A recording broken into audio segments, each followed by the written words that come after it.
Years ago, a small town in northern Minnesota changed the life of a big city football player. Now that player is back in that very town as a coach, determined to play his part in changing lives for the better as well. As Boyd Hubert shows us, his game plan goes far beyond the football field. A fall rich with colors comes to a predominantly white northern Minnesota community. But the season let's go. Isn't the only thing changing Game day, man. in Ely. 1, 2, 3.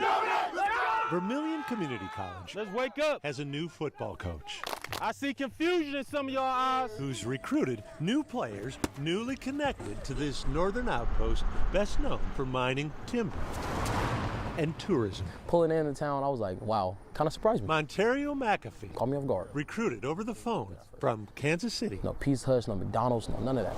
I even got the pronunciation of the town wrong for the first month. I was calling it L. From urban centers to the deep south, they came to play for Terrence Isaac, Let's go 9. I need another receiver. who also knows what it feels like to be a fish out of water. From Cleveland, Ohio, born and raised. High school football was Terrence's escape from an abusive father and a violent neighborhood. And when no big colleges offered him a spot, You know, I found out about a place called Ely.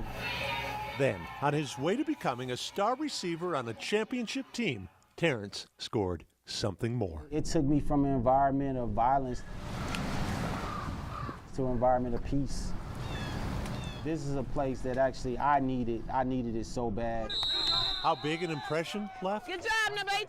Let's go, Blue. Ask his wife, Candace. Well, he's always said that he would always want to go back to Ely. So if the opportunity presents itself, I definitely want to go. Yeah, it looked like he was held. Then, opportunity called. Hey, fight through that though. But Terrence didn't become head coach just for himself. Big coaching shop. Tyrese Rogers, recruited to Ely Yes, sir. from Alabama. I went fishing for the first time ever out here. Carlos Carter, Yeah, hunting. from Washington, D.C. So small, like, I see my teachers in the grocery store, gas stations, Dairy Queen. Exactly what their coach had in mind. We just out here getting in that work together. Those are his players running not on the football field, but right through the middle of Ely. I want the community to see us. I want the community to know that we're here.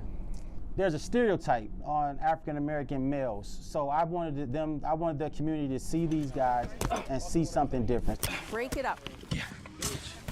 Again, the football team volunteering in the Ely Community Garden. Hey, you go to work. They're very strong. There you go. Wow. It's nice and peaceful too, though. That's what I like about it. Then, delivering flowers Welcome. to Ely's senior home. I said, holy cow, these guys are nicer than I am. I mean, more respectful than I am. Mike Pope, vice commander of the Ely VFW, also refs high school football and knows locker room talk. He remembers his first encounter with the community college team at Vermillion. I will tell you, the only person cussing up there was me.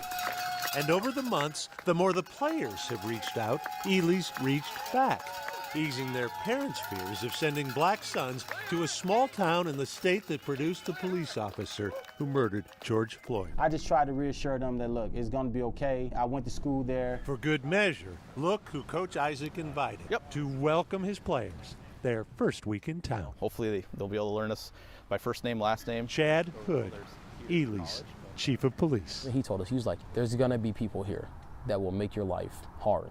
There's gonna be people here who use racial remarks. You give me a license plate number, you give me a name, and I will spend my entire day tracking them down, and I'm going to talk to them. Just to kind of say, hey, this is how we do it here.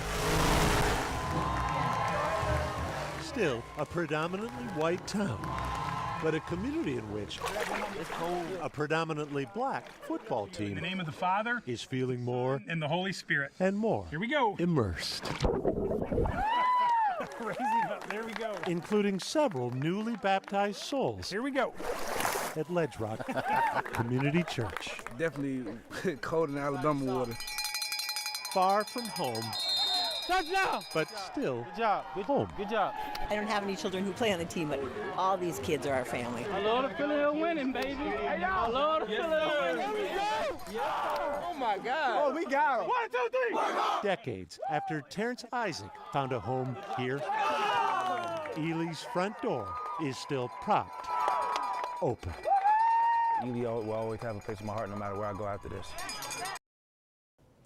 And I think it was something that woman said that stuck out to me is that I don't even have any kids on this football team, but I'm here just supporting. And I think that's, you know, really a sentiment of small town America is I don't have any kids that go here, but I'm just supporting my people. Absolutely, and this is just a prime example of how important sports are in people's lives in terms of mentorship. Sometimes a coach is a father figure, sometimes they're a mentor that are much needed in many people's lives. Yeah.